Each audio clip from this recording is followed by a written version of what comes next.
Welcome to appleguide. In this video tutorial, we're going to show you how in simple steps you can encrypt the data on your drive. Go to System Settings,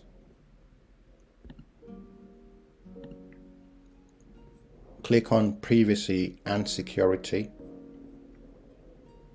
scroll down until you see Fire Fault.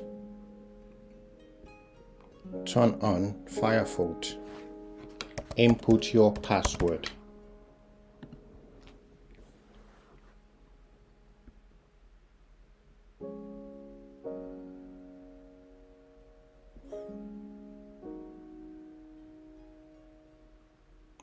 Wow, the first choice is the best one. Allow my iCloud account to unlock my disk.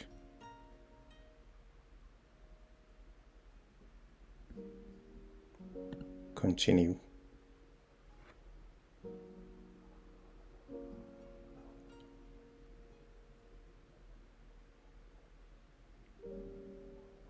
Now the data on this device has been encrypted.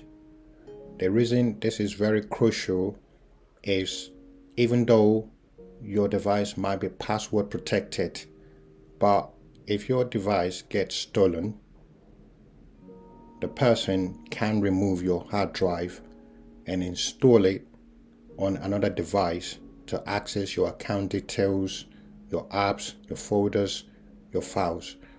Your password does not protect your hard drive. But if you encrypt your data, whoever has stolen your MacBook will not be able to access your data. If you've been using your device for a while, it might take some time for Fire Fault to encrypt all your data.